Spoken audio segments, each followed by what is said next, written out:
여자들은 결혼 생각 접어라. 우리나라엔 남자가 없으니까. 벨라루스에서 흔히 듣는 말입니다. 실제로 우리나라는 심각한 성비 불균형으로 많은 여성들이 평생 짝을 찾지 못하고 살아가요. 통계에 따르면 여성 100명당 남성은 87명 뿐이니까요. 그런데 더 큰 문제는 그 87명 중에서도 정상적인 가정을 꾸릴 수 있는 남자는 극히 드물다는 점입니다. 알코올 중독, 폭력성, 책임감 부족. 이런 현실 속에서 저는 한국행 비행기를 탔습니다. 주변에선 다들 말렸어요. 한국 남자들? 그들은 너무 일 중독이고 감정 표현도 못하고 가부장적이야. 그런 편견을 안고 시작한 제 한국 생활이 어떻게 180도 바뀌게 되었을까요? 처음엔 한국 남자들이 정말 그렇게 보였어요. 조용하고 눈도 잘 마주치지 않고 감정 표현도 서툴러 보였으니까요. 하지만 점차 알게 되었습니다. 그들의 침묵 속에 얼마나 깊은 배려와 책임감이 숨어 있는지를. 오늘은 제가 벨라루스에서 온 한 여성으로서 한국에서 찾은 진짜 남자의 조건에 대한 이야기를 들려드리려고 합니다. 제 경험이 여러분에게 새로운 시각을 줄 수 있길 바라며 영상이 도움이 되셨다면 구독과 좋아요, 알림 설정 부탁드립니다.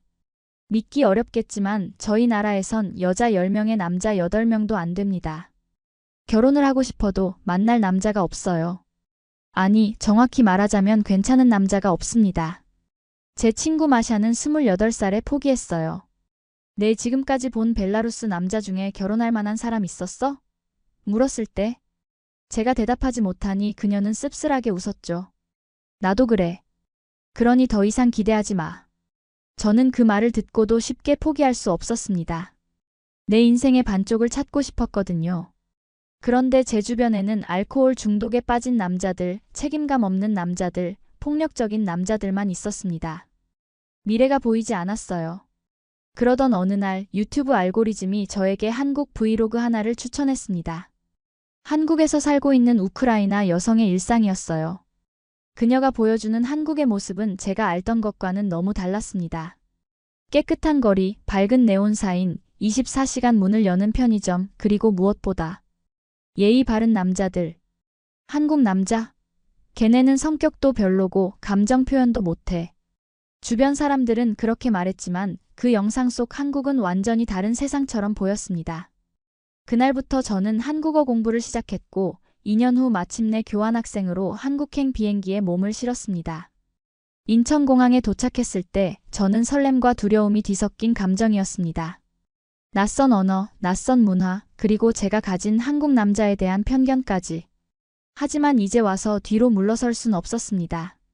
짐을 찾아 공항 밖으로 나가는 순간 맑은 가을 하늘이 저를 맞이했습니다.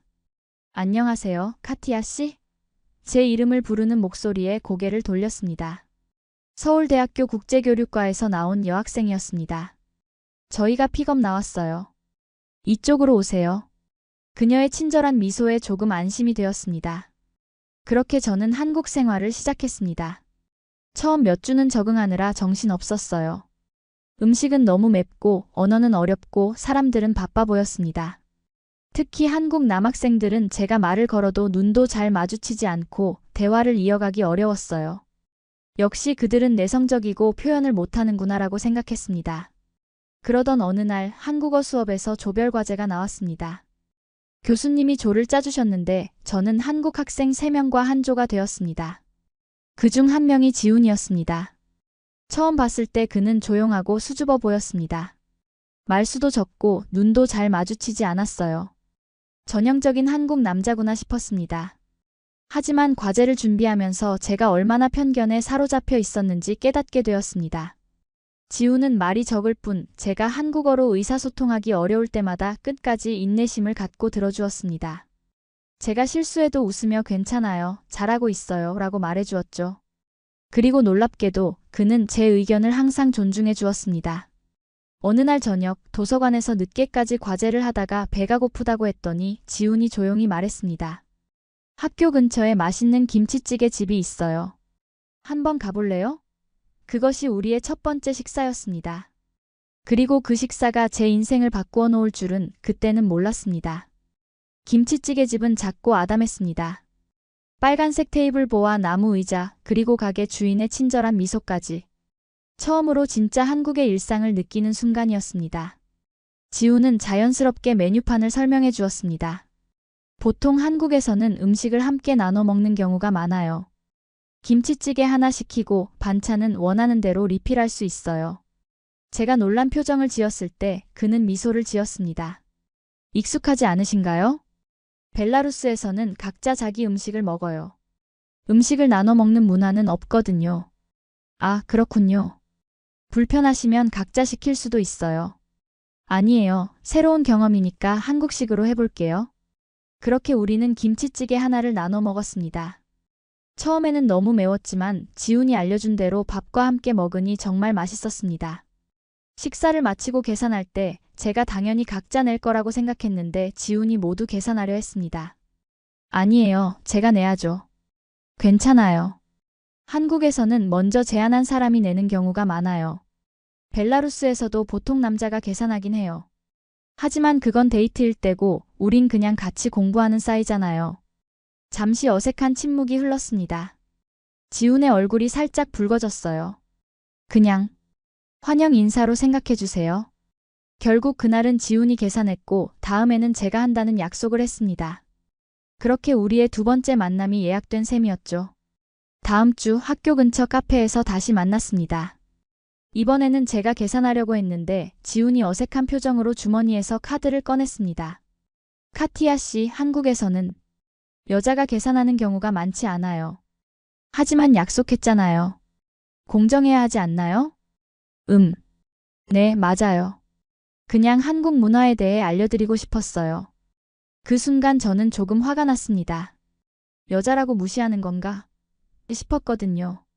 벨라루스에서는 여성의 독립성이 매우 중요하니까요.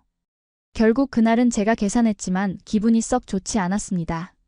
며칠 후 지훈에게 문자를 보냈습니다. 한국에서는 남자와 여자의 역할이 어떻게 되나요? 여자는 항상 남자에게 의존해야 하나요? 긴 시간 후에 답장이 왔습니다. 예전에는 그런 면이 있었지만 요즘은 많이 바뀌었어요. 다만 아직도 전통적인 가치관이 남아있는 부분도 있죠. 하지만 저는 개인적으로 남녀가 동등하다고 생각해요. 제가 뭐 불편한 말을 했나요? 저는 솔직하게 제 생각을 말했습니다. 계산할 때 여자라서 안 된다는 느낌이 들어서 불편했어요. 오해가 있었네요. 제 의도는 그게 아니었어요. 그냥 한국의 문화적 관습을 말씀드리고 싶었던 거예요. 카티아 씨의 독립성을 존중해요. 다음부터는 더 조심할게요. 그의 진심 어린 사과에 제 마음이 조금 누그러졌습니다. 하지만 여전히 한국 문화와 남자들에 대한 의문은 남아있었습니다. 다음 날 한국어 수업 후 같은 조의 한국 여학생 소희에게 물었습니다.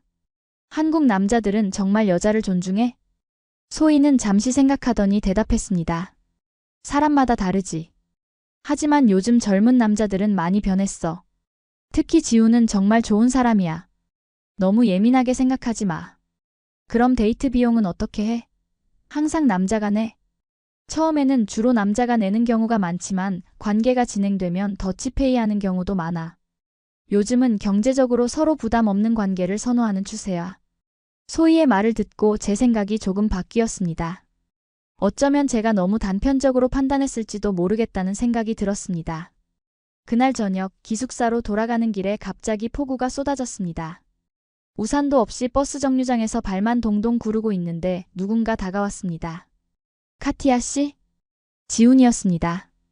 그의 손에는 2개의 우산이 들려 있었어요. 우산 없으신 것 같아서. 혹시나 해서 가져왔어요. 어떻게 알았어요? 그냥. 날씨 예보 보고 혹시나 해서요. 기숙사까지 데려다 드릴게요. 그 순간 저는 지훈을 새롭게 보기 시작했습니다. 말은 적지만 누군가를 배려하는 마음은 누구보다 깊은 사람이었습니다.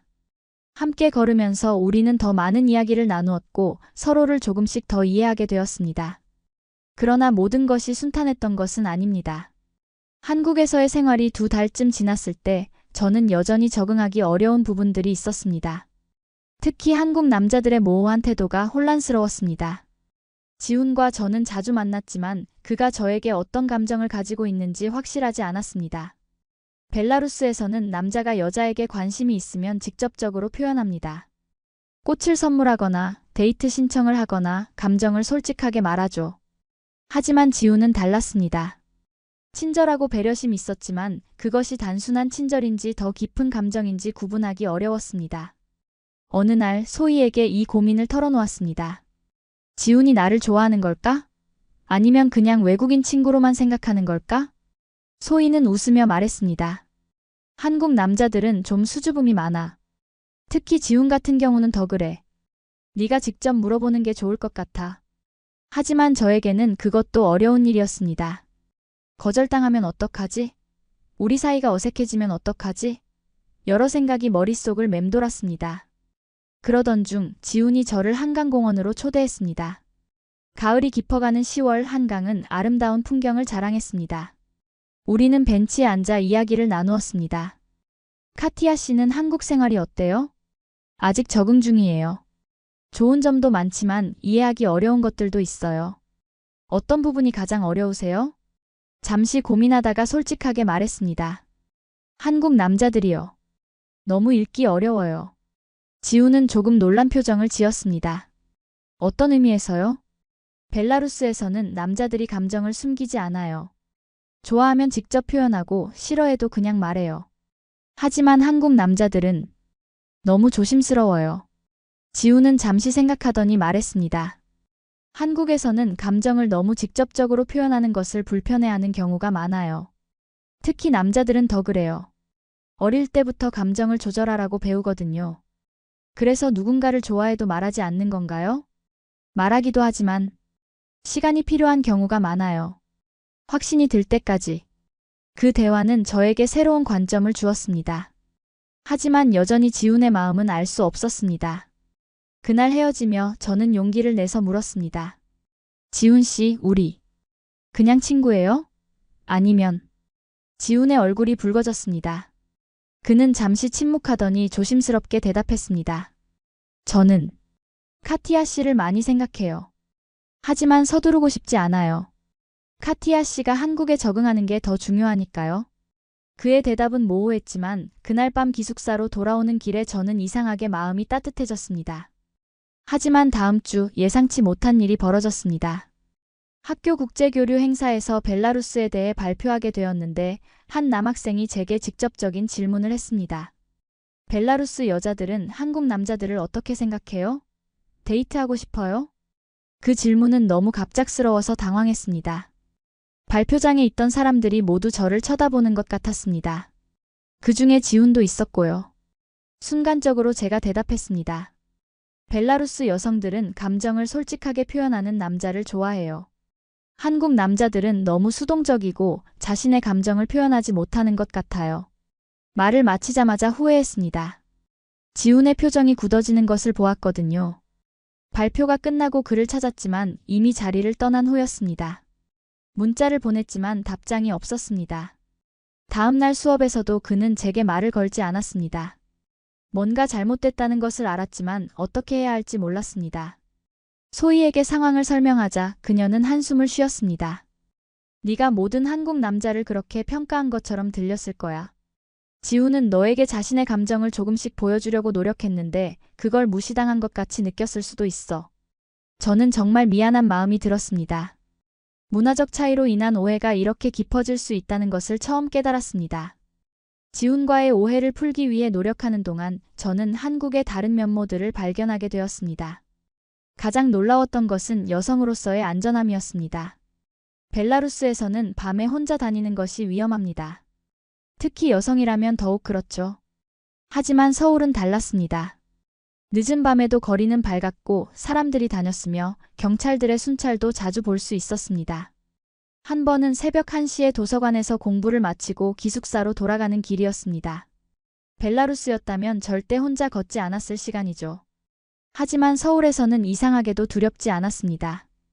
길을 걷다 보니 앞에 남자 2명이 걸어가고 있었습니다. 순간 긴장했지만 그들은 제게 전혀 관심을 보이지 않았습니다. 오히려 그들이 저와 거리를 두려고 노력하는 것처럼 보였습니다. 또 다른 날 지하철에서 실수로 가방을 놓고 내렸습니다. 안에는 노트북과 지갑이 있었는데 30분 후 영무원실에 찾아갔더니 누군가 제 가방을 맡겨놓은 것이었습니다. 아무것도 잃어버리지 않았습니다. 벨라루스에서는 상상할 수 없는 일이었습니다.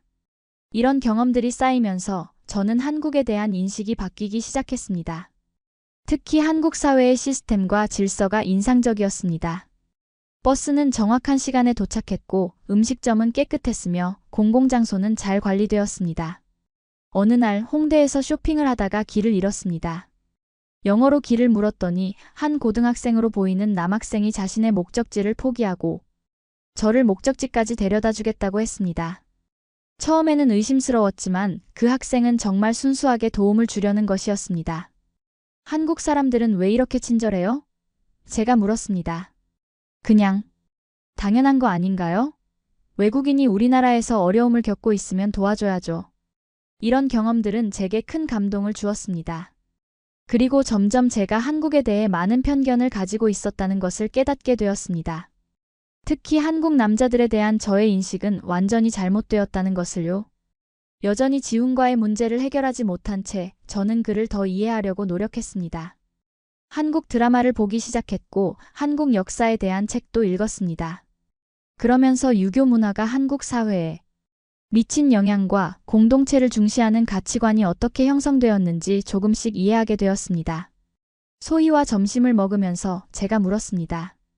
지훈에게 어떻게 사과해야 할까? 진심을 보여주는 게 중요해. 한국 남자들은 말보다 행동을 더 중요하게 생각하거든. 어떤 행동? 네가 정말로 한국 문화를 이해하려고 노력하고 있다는 것을 보여줘. 그리고 그를 기다리고 있다는 것도. 소희의 조언을 따라 저는 지훈에게 짧은 메시지를 보냈습니다. 정말 미안해요. 내가 잘못 말했어요. 이야기할 수 있을까요? 며칠 후 그가 답장을 보냈습니다. 내일 도서관 앞에서 만날까요? 4시에. 간단한 메시지였지만 제 마음은 기쁨으로 가득 찼습니다.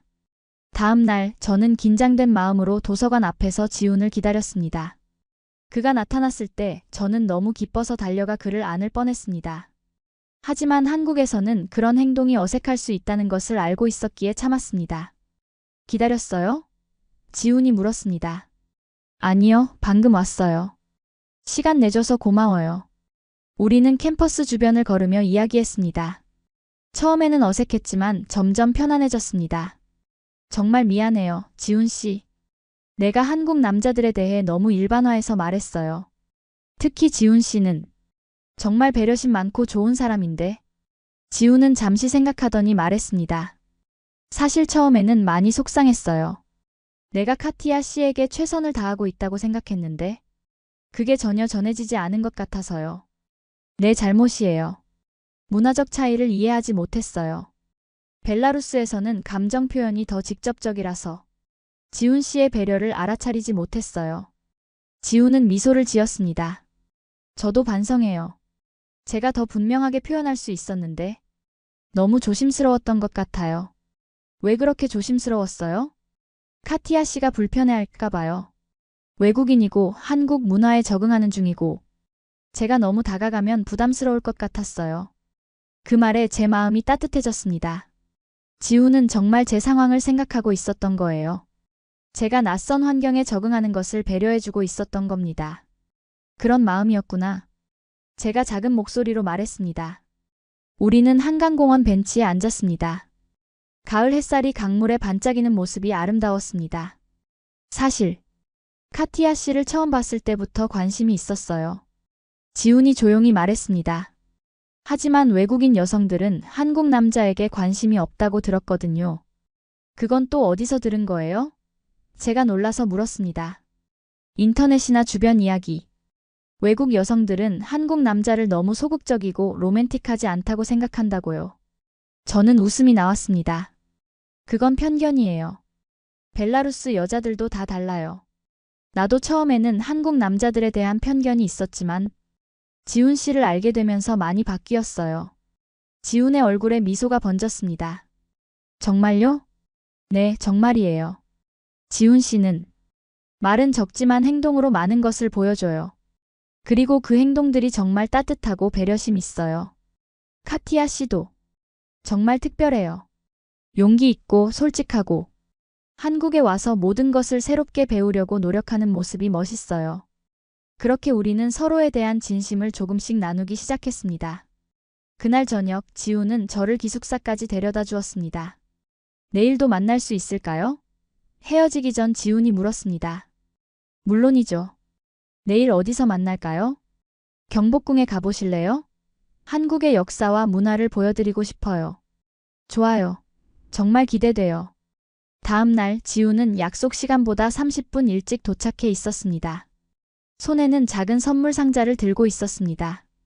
이게 뭐예요? 제가 호기심에 물었습니다. 작은 선물이에요. 열어보세요. 상자 안에는 작은 한국 전통 매듭 팔찌가 있었습니다. 빨간색과 파란색 실로 정교하게 짜여진 팔찌였어요. 이게 무슨 의미가 있나요? 이건 열리지 매듭이라고 해요. 두 나무가 하나로 자라는 모습을 본떠 만든 거예요. 서로 다른 두 사람이 하나의 인연으로 이어진다는 의미가 있어요. 저는 감동해서 말을 잇지 못했습니다. 지우는 계속해서 설명했습니다. 한국에서는 말로 표현하는 것보다 이렇게 작은 행동으로 마음을 전하는 경우가 많아요. 너무 직접적으로 표현하면 오히려 부담스러울 수 있다고 생각해서. 정말 아름다워요. 도와주실래요? 저는 팔을 내밀었고 지우는 조심스럽게 제 손목에 팔찌를 묶어주었습니다. 경복궁을 돌아다니면서 지우는 한국의 역사와 문화에 대해 열정적으로 설명해 주었습니다. 저는 그의 이야기에 푹 빠져 시간 가는 줄 몰랐습니다.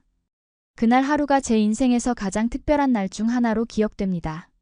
점심을 먹고 난 후 우리는 궁궐 한편에 있는 조용한 정자에 앉았습니다. 가을 바람이 살랑거렸습니다. 지훈 씨, 솔직한 마음을 물어봐도 될까요? 제가 용기를 내어 물었습니다. 네, 물론이죠. 우리 지금 사귀는 건가요? 벨라루스에서는 이렇게 여러 번 만나면 보통 연인 관계가 되는데.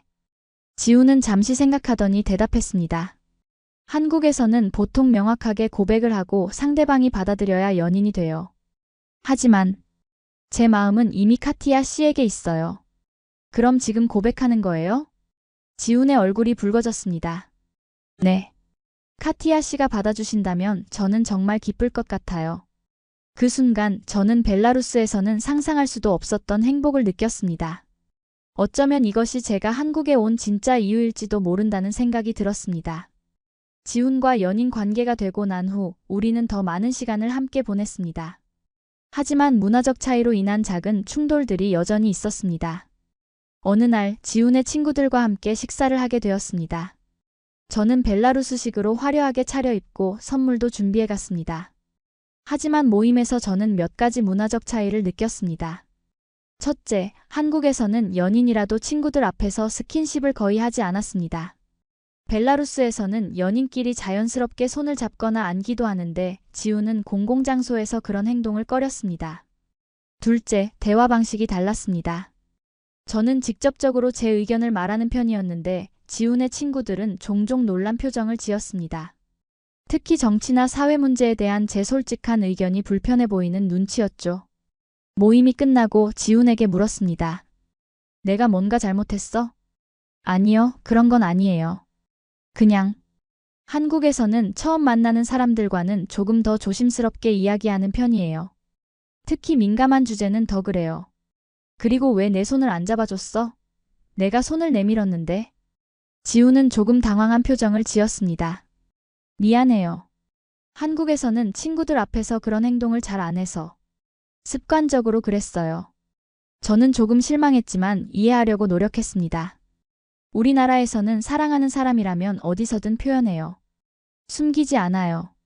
다음부터는 더 신경 쓸게요. 카티아 씨의 문화도 존중하고 싶어요. 그 대화 이후 지우는 조금씩 변하기 시작했습니다. 공공장소에서도 자연스럽게 제 손을 잡아주었고 친구들 앞에서도 저를 배려하는 모습을 보여주었습니다. 그의 노력이 정말 고마웠습니다. 또 다른 문화적 충돌은 가족 관계에서 일어났습니다. 어느 날 지훈이 갑자기 약속을 취소했습니다. 오늘 저녁에 부모님이 갑자기 오신대요. 죄송해요. 다음에 보죠. 저는 이해가 되지 않았습니다. 그럼 나를 부모님께 소개시켜주면 되잖아요? 왜 취소해요? 지훈은 당황한 목소리로 대답했습니다. 아직은 조금 이른 것 같아요. 한국에서는 부모님께 여자친구를 소개하는 건 정말 중요한 단계거든요. 결혼을 생각하는 사이라는 의미가 있어요. 우리 사이가 그렇게 진지하지 않다는 거예요? 저는 조금 상처를 받았습니다. 아니요, 그런 뜻이 아니에요. 정말 카티아 씨를 생각해요. 그냥 한국에서는 단계가 있어요. 서로 더 잘 알아가는 시간이 필요하다고 생각해요. 저는 그의 설명을 이해하려고 노력했지만 여전히 기분이 좋지 않았습니다. 벨라루스에서는 사귀기 시작하면 곧바로 가족에게 소개하는 것이 자연스러웠거든요. 며칠 후 소희와 이야기를 나누면서 이 문제에 대해 물었습니다. 한국에서 정말 부모님께 여자친구 소개하는 게 그렇게 큰일이야? 소희는 고개를 끄덕였습니다. 응, 특히 첫 연애하는 남자애들은 더 그래. 부모님 기대가 크거든. 지훈이 널 정말 좋아하니까 더 조심하는 걸 수도 있어. 근데 나는 좀 소외된 느낌이야. 마치 숨겨진 연인 같달까? 그건 아닐 거야. 한국 남자들은 책임감이 강해서 그래. 한번 부모님께 소개하면 결혼까지 생각해야 한다는 압박이 있거든. 조금만 기다려봐. 소희의 말을 듣고 생각해보니 지훈의 입장도 이해가 되었습니다. 하지만 여전히 마음 한구석이 불편했습니다. 그날 저녁 지훈에게 솔직하게 제 마음을 털어놓았습니다. 나는 네가 나를 진지하게 생각하는지 확신이 없어. 내 인생의 중요한 부분에서 나를 배제하는 것 같아. 지훈은 진지한 표정으로 제 손을 잡았습니다. 절대 그런 게 아니에요. 오히려 너무 소중하기 때문에 모든 걸 완벽하게 하고 싶은 거예요. 부모님도 카티아 씨를 좋아하실 거라 확신해요. 그냥 조금만 더 시간을 주세요. 그의 진심 어린 말에 제 마음이 조금 누그러졌습니다. 문화적 차이를 이해하고 존중하는 것이 얼마나 중요한지 다시 한번 깨달았습니다. 연애 관계 속에서 한국을 경험하면서 저는 더 많은 것들을 발견하게 되었습니다. 지훈은 제게 한국의 다양한 모습을 보여주었습니다. 주말마다 우리는 서울의 여러 곳을 탐험했습니다. 고궁에서 현대적인 쇼핑몰까지, 한적한 시골 마을에서 활기찬 번화가까지. 그 과정에서 저는 한국의 다양성과 역동성에 매료되었습니다. 특히 인상적이었던 것은 한국의 기술력이었습니다. 지하철은 깨끗하고 정확했으며 스마트폰 결제 시스템은 편리했고 인터넷은 믿을 수 없을 만큼 빨랐습니다. 벨라루스에서는 상상할 수 없는 편리함이었습니다.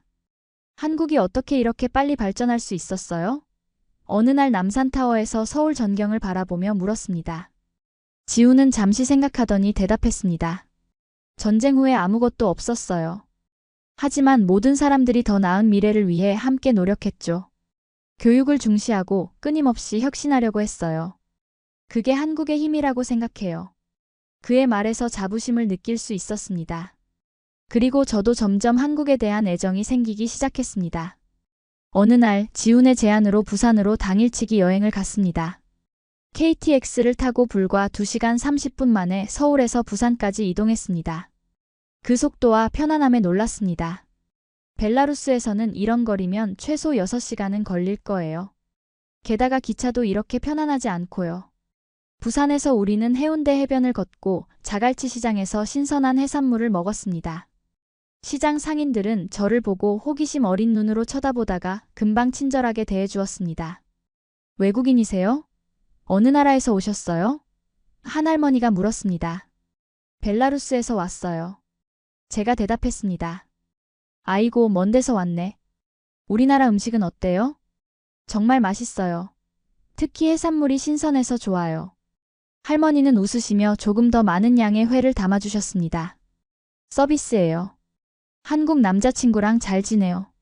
그 작은 친절에 제 마음이 따뜻해졌습니다. 한국인들의 정을 직접 느낄 수 있었습니다. 부산에서 서울로 돌아오는 기차 안에서 저는 지훈에게 물었습니다. 한국에서 외국인으로 살아가는 것이 어떨 것 같아요? 지훈은 진지하게 생각하더니 대답했습니다. 쉽지는 않을 거예요. 언어 장벽도 있고 문화적 차이도 있고. 하지만 요즘은 많이 나아지고 있어요. 외국인들을 위한 지원 서비스도 많이 생기고 사람들의 인식도 변하고 있어요. 나는 한국에 더 오래 있고 싶어요. 제가 작은 목소리로 말했습니다. 지훈은 놀란 표정을 지었습니다. 정말요? 교환학생 기간이 끝나도요? 네. 한국이 좋아졌어요. 안전하고 편리하고 사람들도 친절하고. 그리고 지훈 씨도 있고요. 지훈의 얼굴에 미소가 번졌습니다. 그럼 학업을 계속할 방법을 찾아볼까요? 서울대 대학원에 지원하는 것도 좋을 것 같아요. 그렇게 우리는 제가 한국에 더 오래 머물 수 있는 방법에 대해 이야기하기 시작했습니다. 그 대화는 우리의 미래에 대한 첫 번째 진지한 논의였습니다. 교환학생 기간이 3개월 정도 남았을 때 지훈이 중요한 제안을 했습니다. 이번 주말에 부모님을 만나보실래요? 저는 놀라서 그를 바라보았습니다. 정말요? 준비됐어요? 네, 많이 생각해봤어요. 카티아 씨는 제게 정말 소중한 사람이고 부모님께도 소개하고 싶어요. 그 말에 제 마음이 기쁨으로 가득 찼습니다. 한국에서 부모님께 연인을 소개하는 것이 얼마나 중요한 의미인지 알고 있었기 때문에 더욱 특별하게 느껴졌습니다. 뭘 준비해야 해요? 선물은 뭐가 좋을까요? 저는 긴장되어 물었습니다. 너무 걱정하지 마세요. 그냥 편안하게 오시면 돼요. 선물은 간단한 과일 세트 정도면 충분해요. 주말이 되어 저는 정성스럽게 차려입고 지훈의 부모님 댁으로 향했습니다. 손에는 과일 선물 세트와 함께 벨라루스에서 가져온 전통 자수 손수건도 준비했습니다. 지훈의 집은 서울 북부의 조용한 아파트였습니다. 문을 열자 지훈의 어머니가 따뜻한 미소로 맞이해 주셨습니다. 어서 오세요. 카티아 씨지요? 지훈이 많이 이야기했어요. 긴장된 마음으로 인사를 드렸습니다. 안녕하세요. 만나서 반갑습니다. 작은 선물 준비했어요. 어머니는 기뻐하시며 선물을 받으셨습니다. 특히 벨라루스 자수 손수건을 보시고는 감탄하셨습니다. 정말 아름다워요. 이걸 직접 수놓은 거예요? 네, 우리나라에서는 여자아이들이 어릴 때부터 자수를 배워요. 그 말에 어머니의 눈빛이 더욱 따뜻해지는 것을 느꼈습니다. 지훈의 아버지는 조금 더 엄격해 보이셨지만 친절하게 대해주셨습니다. 식사 시간 내내 저에 대해 여러 질문을 하셨습니다. 제 가족, 학업, 미래 계획 등에 대해서요. 한국에서의 생활은 어때요? 아버지가 물으셨습니다. 정말 좋아요. 안전하고 편리하고. 처음에는 문화적 차이로 어려움도 있었지만 지훈 씨 덕분에 많이 적응했어요. 아버지는 고개를 끄덕이셨습니다. 우리나라가 완벽하진 않지만 외국인들도 편안하게 지낼 수 있는 나라가 되었으면 해요. 식사 후 지훈의 어머니가 제게 가족 사진첩을 보여주셨습니다. 어린 시절 지훈의 모습이 정말 귀여웠습니다. 특히 웃는 모습은 지금과 똑같았어요. 지훈이가 어릴 때부터 책임감 있고 착한 아이였어요. 어머니가 자랑스럽게 말씀하셨습니다. 제가 지훈을 바라보자 그는 쑥스러운 듯 웃었습니다. 그날 저녁 지훈의 부모님 댁에서 나오면서 마음이 따뜻해졌습니다. 가족의 따뜻함은 어느 나라에서나 비슷하다는 생각이 들었습니다. 부모님이 정말 좋으신 것 같아요. 제가 말했습니다. 저도 놀랐어요. 아버지가 보통 조용하신데 오늘은 많은 이야기를 하셨어요. 카티아 씨를 정말 마음에 들어 하시는 것 같아요. 며칠 후 지훈이 기쁜 소식을 전해주었습니다. 부모님이 저를 매우 좋게 생각하셨고 다음에는 함께 주말 여행을 가자고 제안하셨다고 합니다. 정말요? 그런 제안을 하신다는 건 나를 가족으로 생각하신다는 뜻인가요? 지훈은 부끄러운 듯 고개를 끄덕였습니다. 아버지가 그러셨어요. 그 아가씨는 진심이 느껴진다. 네가 행복하다면 우리도 기쁘다고요. 그 말을 듣고 저는 벨라루스에 있는 제 어머니께 전화를 걸었습니다. 한국에서의 생활, 지훈과의 관계, 그리고 그의 가족을 만난 이야기를 들려드렸습니다. 어머니는 처음에 걱정하셨습니다. 그렇게 먼 나라에서 정착할 생각을 하는 거니? 쉽지 않을 텐데. 어머니, 한국은 정말 좋은 나라예요. 여자가 살기에도 안전하고 편리해요. 그리고 지훈은 정말 좋은 사람이에요. 그 사람이 너를 진심으로 사랑한다면 나도 응원할게. 하지만 신중하게 생각하렴. 문화적 차이를 극복하는 건 쉽지 않을 거야. 어머니의 걱정은 이해할 수 있었습니다. 벨라루스에서 한국은 정말 멀리 있는 나라니까요. 하지만 저는 이미 제 마음을 알고 있었습니다. 한국에서 지훈과 함께 미래를 꿈꾸고 싶었습니다. 교환학생 기간이 거의 끝나갈 무렵 저는 큰 결정을 내려야 했습니다. 한국의 남아대학원에 지원할지 아니면 벨라루스로 돌아갈지. 지훈과 저는 이 문제로 많은 대화를 나누었습니다. 지훈 씨가 원하는 건 뭐예요? 어느 날 저녁 한강공원에서 걸으며 물었습니다. 저는 카티아 씨가 한국에 남았으면 좋겠어요.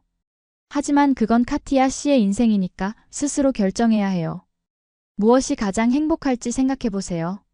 그의 배려심 있는 대답이 고마웠지만 한편으로는 더 적극적인 표현을 원했습니다. 나와 함께 있어줘라는 말을 듣고 싶었습니다. 며칠 후 지훈의 친구 모임에 갔다가 뜻밖의 이야기를 듣게 되었습니다. 지훈이 잠시 자리를 비운 사이 한 친구가 제게 말했습니다. 카티아 씨, 지훈이 너 때문에 진로 계획을 바꿨다며? 원래 졸업하고 미국 유학 갈 예정이었는데. 그 말에 저는 충격을 받았습니다. 지훈이 미국 유학을 계획하고 있었다는 사실을 처음 들었거든요. 그는 제게 한 번도 그런 이야기를 한 적이 없었습니다. 그날 밤 기숙사로 돌아와 많은 생각이 들었습니다. 지훈이 저 때문에 자신의 꿈을 포기하고 있다면 그건 제가 원하는 게 아니었습니다. 다음 날 지훈에게 직접 물었습니다. 미국 유학 계획이 있었다면서요? 왜 말 안 해줬어요? 지훈은 놀란 표정을 지었다가 이내 한숨을 쉬었습니다. 누가 그런 말을 했어요? 중요한 건 그게 아니라 사실이냐는 거예요. 네, 계획이 있었어요. 하지만 최근에 다시 생각해보니 한국에서도 좋은 기회가 많더라고요. 꼭 미국이 아니어도 될 것 같았어요. 나 때문에 포기한 거예요? 그럼 미안해요. 나는 당신의 꿈을 방해하고 싶지 않아요.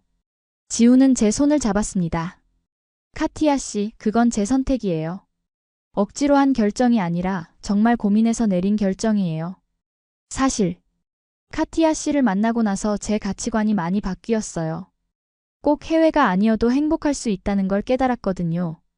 그의 말이 진심처럼 들렸지만 제 마음 한구석에는 여전히 불안함이 자리 잡고 있었습니다. 정말 지훈의 진심일까? 나중에 후회하지는 않을까? 그날 이후로 저는 고민에 빠졌습니다. 벨라루스로 돌아가면 지훈과의 관계는 어떻게 될까? 한국에 남는다면 지훈은 정말 행복할까? 너무 많은 질문들이 머릿속을 맴돌았습니다. 어느 날 소희가 제 기숙사를 찾아왔습니다. 무슨 일 있어? 요즘 표정이 안 좋아 보여. 저는 모든 고민을 털어놓았습니다. 소희는 조용히 듣다가 말했습니다. 내가 지훈이를 오래 알았는데 그 애는 정말 진지한 얘야. 그리고 너희 둘 사이가 정말 특별해 보여. 하지만 네가 그렇게 불안해한다면 직접 이야기를 나눠보는 게 어때? 서로의 미래에 대해 솔직하게. 소희의 조언을 따라 저는 지훈에게 진지한 대화를 하자고 제안했습니다. 주말에 우리는 남산타워로 올라갔습니다. 서울 전경이 한눈에 보이는 그곳에서 우리는 미래에 대해 이야기했습니다. 지훈 씨, 솔직하게 말해줘요. 정말 나와 함께 한국에 있는 게 행복할까요? 미국 유학의 꿈을 포기해도 괜찮을까요? 지훈은 잠시 서울의 풍경을 바라보더니 진지한 표정으로 말했습니다. 카티아 씨, 제가 미국에 가고 싶었던 이유는 더 넓은 세상을 보고 싶었기 때문이에요. 하지만 카티아 씨를 만나고 나서 제 세상은 이미 넓어졌어요. 다른 문화, 다른 생각, 다른 가치관. 카티아 씨를 통해 그 모든 것을 경험하고 있어요. 그는 잠시 숨을 고르더니 계속했습니다. 저는 카티아 씨와 함께라면 어디에서든 행복할 것 같아요. 한국에서든 미국에서든 벨라루스에서든 중요한 건 함께 있는 거니까요. 그의 말에 제 눈에 눈물이 고였습니다. 정말요? 벨라루스에도 갈 수 있어요? 물론이죠. 카티아 씨의 나라, 가족, 문화도 알고 싶어요. 우리가 서로의 세계를 이해하는 것이 중요하니까요. 그 말에 제 마음속 불안감이 조금씩 사라졌습니다. 지훈은 정말 저와의 관계를 진지하게 생각하고 있었습니다. 그리고 저도 마찬가지였습니다. 그럼 일단 내가 한국에서 대학원에 지원해 볼게요. 그리고 방학 때 함께 벨라루스에 가서 내 가족을 만나요. 그 후에 우리가 어디서 살지 다시 이야기해요. 지훈은 밝은 표정으로 고개를 끄덕였습니다. 좋아요. 그렇게 해요. 그날 저녁 우리는 서로의 미래에 대한 확신을 갖게 되었습니다. 문화적 차이, 언어 장벽, 지리적 거리. 그 모든 것들은 우리가 함께라면 극복할 수 있을 것 같았습니다. 교환학생 기간이 끝나기 전 저는 서울대학교 대학원에 지원서를 제출했습니다. 국제학생 장학금도 신청했고 한국어 능력 시험도 준비했습니다. 지훈은 모든 과정에서 제 옆에서 도와주었습니다. 마침내 기다리던 합격 통지서가 왔습니다. 그날은 제 인생에서 가장 행복한 날 중 하나였습니다. 장학금까지 받게 되어 경제적 부담 없이 공부를 계속할 수 있게 되었습니다. 벨라루스로 잠시 돌아가 가족을 만나고 비자 문제를 해결해야 했습니다. 지훈과 헤어지기 전날 밤 우리는 한강변에서 마지막 데이트를 했습니다. 2달 동안 못 보는 거예요. 너무 길게 느껴질 것 같아요. 제가 말했습니다. 기다릴게요. 그리고 8월에 저도 벨라루스에 갈 거예요. 카티아 씨 부모님을 뵙고 싶어요. 그 말에 제 마음이 따뜻해졌습니다. 지훈은 정말 모든 면에서 배려심이 깊었습니다. 벨라루스에 가면 보여주고 싶은 곳이 너무 많아요. 우리 고향의 아름다운 숲, 호수. 그리고 우리 집에서 만든 전통 음식도 먹어봐야 해요. 정말 기대돼요. 카티아 씨의 세계를 경험하고 싶어요. 다음 날 인천공항에서 지훈과 작별 인사를 했습니다. 슬펐지만 곧 다시 만날 것이라는 사실에 위안을 삼았습니다. 벨라루스에 도착하니 모든 것이 낯설게 느껴졌습니다. 전에는 당연하게 여겼던 것들이 이제는 새롭게 보였습니다. 특히 밤에 거리를 걸을 때 한국의 안전함이 그리웠습니다. 어머니는 제가 한국에서 많이 변했다고 하셨습니다. 더 자신감 있고 행복해 보인다고요. 지훈의 사진을 보여드리자 어머니는 따뜻한 미소를 지으셨습니다. 그 아이의 눈에서 진심이 보이는구나. 그리고 네가 정말 행복해 보여, 딸아. 2달 후 지훈이 벨라루스에 왔습니다. 그는 우리 문화에 적응하기 위해 노력했고 몇 마디 러시아어도 배워왔습니다. 어머니는 처음에는 조금 어색해하셨지만 지훈의 진심 어린 태도에 곧 마음을 여셨습니다. 특히 지훈이 준비해온 한국 전통차와 어머니를 위한 스카프 선물에 어머니는 감동하셨습니다. 한국 남자. 정말 세심하고 배려심이 많구나. 어머니가 저에게 속삭이셨습니다. 벨라루스에서 보낸 2주 동안 지훈은 제 고향의 아름다움과 문화의 깊은 인상을 받았습니다.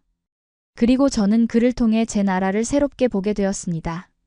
마지막 날 우리는 민스크 근처의 호숫가에 앉아 있었습니다. 석양이 호수 위로 붉게 물들고 있었습니다. 벨라루스도 정말 아름다운 나라예요. 지훈이 말했습니다. 하지만 카티아 씨가 있어서 더 아름답게 느껴지는 것 같아요. 그 말에 제 마음이 벅차올랐습니다. 이 사람과 함께라면 어디에서든 행복할 수 있을 것 같았습니다. 지훈 씨, 고마워요. 내 세계를 이해하려고 노력해줘서. 서로의 세계를 이해하는 것, 그게 진정한 사랑 아닐까요? 8월 말 우리는 함께 한국으로 돌아왔습니다. 제 대학원 생활이 시작되었고 지훈은 취업 준비를 시작했습니다. 힘든 시간도 있었지만 우리는 서로에게 의지하며 어려움을 극복해 나갔습니다.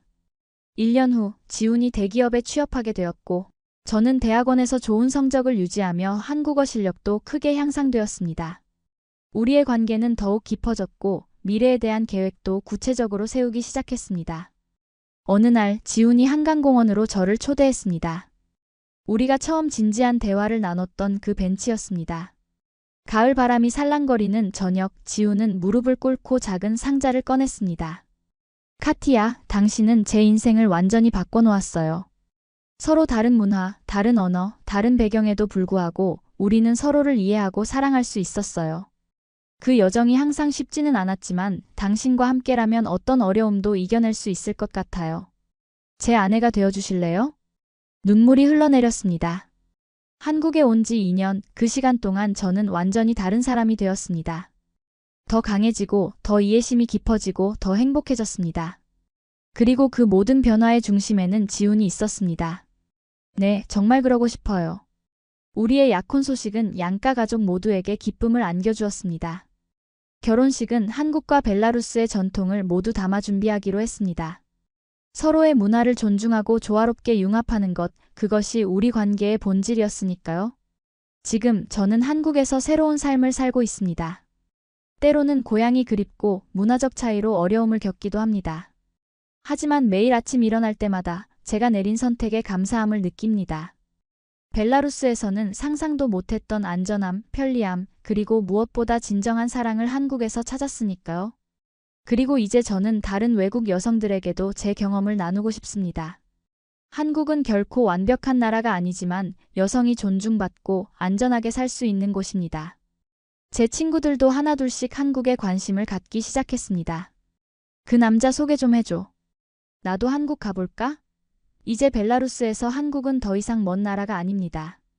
지훈과 제가 함께한 시간은 사람과 사람 사이, 문화와 문화 사이를 잇는 다리가 되었습니다.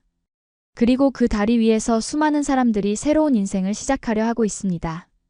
결혼식 날 서울의 한 정원에서 우리는 한국과 벨라루스의 전통을 모두 담은 특별한 예식을 올렸습니다. 저는 한복과 벨라루스 전통 드레스를 준비했고 양국의 의식을 조화롭게 섞었습니다. 지훈의 부모님은 벨라루스 전통 음식을 맛보시며 놀라워하셨고 제 어머니는 처음 접하는 한국 문화에 감동하셨습니다. 카티야, 네가 이렇게 행복한 모습을 볼 수 있어서 정말 기뻐. 어머니가 결혼식 후 제 손을 잡고 말씀하셨습니다. 처음에는 너무 먼 나라라 걱정했는데 이제 이해가 돼. 한국은 정말 특별한 나라구나. 결혼 후 우리는 서울 북부의 아담한 아파트에서 새 생활을 시작했습니다. 지훈은 국제무역회사에서 일하기 시작했고 저는 대학원에서 국제관계학을 공부하며 한국과 동유럽 관계에 대한 논문을 준비했습니다. 새로운 환경에 적응하는 것은 여전히 쉽지 않았지만 지훈의 지지와 이해 덕분에 하루하루가 행복했습니다. 결혼 1주년을 맞아 지훈은 특별한 선물을 준비했습니다. 저를 한강 유람선에 태우고 야경이 아름다운 저녁 시간에 깜짝 파티를 열었습니다. 그곳에는 소희를 포함한 가까운 친구들이 모두 와 있었습니다. 1년 동안 한국에서 살면서 느낀 점을 이야기해 줄래? 지훈이 물었습니다. 처음엔 정말 많이 힘들었어. 언어 장벽, 음식 적응, 사회적 규범의 차이. 하지만 지금은 이런 다양성이 우리 관계를 더 특별하게 만든다고 생각해. 서로 다른 세계를 이해하려고 노력하는 과정에서 우리는 더 깊이 사랑하게 되었으니까. 그날 밤 유람선 위에서 서울의 불빛을 바라보며 저는 제가 얼마나 멀리 왔는지 실감했습니다. 단순한 교환학생에서 이제는 한국 사회의 일원이 되어가고 있었습니다. 그리고 그 과정은 계속되고 있었습니다. 몇 달 후 우리는 큰 결정을 내렸습니다.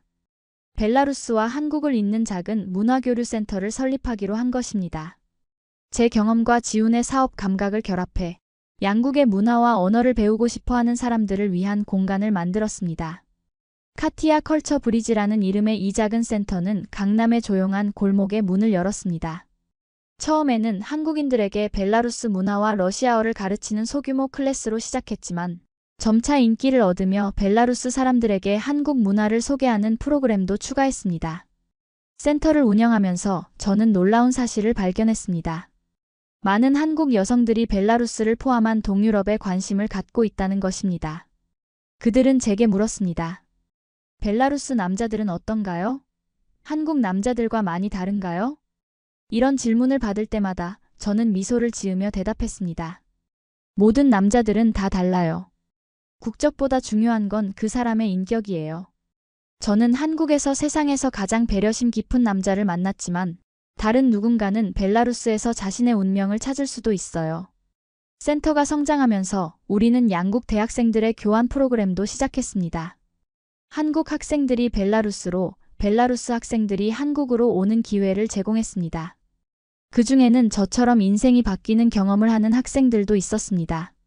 어느 날 한 벨라루스 여학생이 센터를 찾아왔습니다.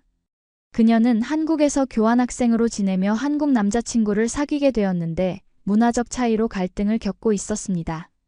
한국 남자친구가 제 앞에서는 다정한데 친구들 앞에서는 전혀 달라요. 마치 저를 부끄러워하는 것 같아요. 저는 그녀에게 제 경험을 나누었습니다. 한국에서는 공개적인 애정 표현이 서구에 비해 조금 다르게 여겨져요. 그렇다고 그가 당신을 덜 사랑하는 건 아니에요. 오히려 진지하게 생각하기 때문에 더 조심스러울 수 있어요. 그녀는 고개를 끄덕였습니다. 그런 문화적 차이를 어떻게 극복하셨어요? 솔직한 대화예요. 서로의 문화와 기대를 이해하려고 노력하고 타협점을 찾아가는 거죠. 지훈은 제가 더 직접적인 표현을 원한다는 걸 알게 되었고 저는 한국 사회에서의 그의 위치를 이해하게 되었어요. 우리는 서로의 문화에서 최선의 것을 배우려고 노력했죠. 이렇게 센터는 단순한 언어 교육 장소를 넘어 문화 간 이해와 연결의 공간이 되었습니다. 많은 국제 커플들이 우리의 경험을 듣기 위해 찾아왔고 저는 그들에게 조언과 격려를 아끼지 않았습니다. 그러던 중 기쁜 소식이 있었습니다. 저는 임신을 하게 되었고 우리의 가족은 새로운 단계로 접어들게 되었습니다. 임신 소식을 들은 지훈의 부모님은 매주 저희 집을 방문하셔서 한국 전통 방식의 산전 관리를 도와주셨습니다. 임신했을 때는 매운 음식을 피하고 미역국을 자주 먹어야 해. 시어머니께서 정성스럽게 준비해 오신 음식을 건네시며 말씀하셨습니다. 벨라루스에서는 임신한 여성에게 신음식을 권하는 전통이 있어서 시어머니의 조언은 저에게 새롭게 느껴졌습니다. 하지만 그 속에 담긴 사랑과 배려는 어느 문화에서나 똑같다는 것을 알 수 있었습니다. 임신 6개월 차에 저는 큰 결심을 했습니다. 출산 후에도 센터 운영을 계속하기 위해 온라인 강의 시스템을 구축하기로 한 것입니다. 지훈은 제 결정을 전적으로 지지해 주었고 IT 전문가 친구들의 도움을 받아 플랫폼을 만들어 나갔습니다. 한국 여성들은 보통 출산 후 경력을 포기하는 경우가 많아요. 병원 정기검진 중에 만난 한 산모가 말했습니다. 당신은 계속 일할 계획이라니 대단해요. 사실 제 남편이 큰 힘이 돼요. 그는 제 일을 존중하고 가사와 육아도 함께 할 거라고 약속했거든요. 그녀는 놀란 표정을 지었습니다. 정말 운이 좋으시네요. 한국 남자 중에서도 그런 생각을 가진 사람은 많지 않아요. 모든 사람은 다르고 모든 관계도 다르죠. 중요한 건 서로의 가치관을 존중하고 함께 성장하는 거예요. 그렇게 저는 출산을 앞두고도 센터 운영과 온라인 시스템 구축을 위해 열심히 일했습니다. 그리고 마침내 우리의 아들 민석이 태어났습니다. 그의 이름은 한국과 벨라루스의 의미를 모두 담고 있었습니다. 한국어로는 민첩하고 현명하다는 뜻이었고 벨라루스어로 발음하면 평화와 비슷한 울림을 가졌습니다. 민석이가 태어난 후 지훈은 2달간의 육아휴직을 신청했습니다. 한국에서 남성이 육아휴직을 쓰는 것이 아직 보편적이지 않다는 것을 알고 있었기에 그의 결정에 감동했습니다. 회사에서 이상하게 보지 않아? 제가 물었습니다. 처음에는 좀 그랬지만 요즘은 인식이 많이 바뀌고 있어요. 게다가 우리 팀장님도 자녀가 있으셔서 이해해 주셨어요. 그렇게 우리는 함께 육아의 기쁨과 어려움을 경험했습니다. 밤중에 울음소리에 번갈아 일어나고 함께 기저귀를 갈고 함께 아이에게 젖병을 물리는 과정에서 우리의 사랑은 더욱 깊어졌습니다. 민석이가 100일이 되던 날 양가 부모님을 모시고 특별한 행사를 열었습니다. 한국의 100일 잔치와 벨라루스의 축복 의식을 결합한 독특한 행사였습니다. 지훈의 부모님은 벨라루스 전통 의상을 입으셨고 제 어머니는 한복을 입으셨습니다. 그 모습이 너무 아름다웠고 두 문화가 이렇게 아름답게 어우러질 수 있다는 사실이 자랑스러웠습니다. 카티야, 우리 손자가 자라면 두 나라 언어를 모두 가르쳐야 해요. 시어머니께서 말씀하셨습니다. 물론이죠. 러시아어와 한국어 모두 민석이의 정체성의 일부가 될 거예요. 그날 저녁 모든 손님들이 돌아가고 민석이가 잠든 후 지훈과 저는 발코니에 나와 서울의 밤하늘을 바라보았습니다. 지훈 씨, 가끔 우리 이야기가 꿈만 같아요. 벨라루스에서 희망 없이 지내던 제가 이렇게 행복한 가정을 꾸리게 될 줄 몰랐어요. 지훈은 제 어깨를 감싸 안으며 말했습니다. 저도 카티아 씨를 만나기 전에는 이렇게 다른 문화를 가진 사람과 깊은 이해와 사랑을 나눌 수 있을 거라고 생각하지 못했어요. 우리는 서로에게 새로운 세계를 선물했어요. 민석이가 돌이 되었을 때 우리는 벨라루스를 방문하기로 결정했습니다. 제 가족과 친구들에게 아들을 소개하고 지훈에게도 더 깊이 벨라루스 문화를 경험할 기회를 주고 싶었습니다. 민스크에 도착했을 때 공항에는 제 가족뿐만 아니라 옛 친구들도 나와 있었습니다. 그들은 민석이를 보자 환호성을 질렀고 지훈에게도 따뜻한 환영을 보냈습니다. 와, 내 아들은 정말 한국과 벨라루스의 완벽한 조화네? 제 친구 마샤가 민석이의 볼을 살짝 꼬집으며 말했습니다. 벨라루스에서의 한 달은 정말 특별했습니다. 지훈은 제 고향의 아름다운 자연과 문화를 더 깊이 이해하게 되었고 저는 오랜만에 모국어를 마음껏 사용하며 향수를 달랠 수 있었습니다. 민석이도 할머니와 이모들의 사랑을 듬뿍 받으며 행복한 시간을 보냈습니다. 그러나 한 달이 지나고 다시 한국으로 돌아갈 시간이 되자 이전과는 다른 감정이 들었습니다. 벨라루스를 떠나는 것이 슬펐지만 동시에 한국으로 돌아간다는 생각에 설렜습니다. 어느새 한국도 제 집이 되어 있었습니다. 비행기 안에서 민석이를 안고 있는데 지훈이 물었습니다. 벨라루스가 그리울 것 같아요? 물론이죠. 하지만 이제 저에겐 2개의 고향이 있어요. 벨라루스와 한국. 그리고 가장 중요한 건 우리 가족이 함께 있다는 거예요. 한국은 제게 많은 것을 가르쳐 주었습니다. 질서와 배려, 책임감과 근면함, 그리고 무엇보다 진정한 사랑의 의미를요. 이제 저는 그 가르침을 다른 이들과 나누고 싶습니다. 지금 이 순간에도 세계 각국에서 온 많은 여성들이 한국에서 새로운 삶을 시작하고 있습니다. 그들 중 일부는 문화적 차이로 어려움을 겪을 것입니다. 하지만 그 과정에서 자신만의 이야기를 만들어가게 될 것입니다. 저의 이야기가 그들에게 작은 위로와 용기가 되길 바랍니다. 그리고 모든 시청자 여러분께도 말씀드리고 싶습니다. 다름을 두려워하지 마세요. 그 안에서 새로운 세계를 발견할 수 있을 테니까요. 제 이야기가 마음에 드셨다면 구독과 좋아요, 그리고 알림 설정 부탁드립니다. 여러분의 응원이 저에게 큰 힘이 됩니다. 다음에 또 다른 감동적인 이야기로 찾아뵙겠습니다. 여러분의 소중한 댓글도 기다리고 있을게요. 오늘도 행복한 하루 되세요.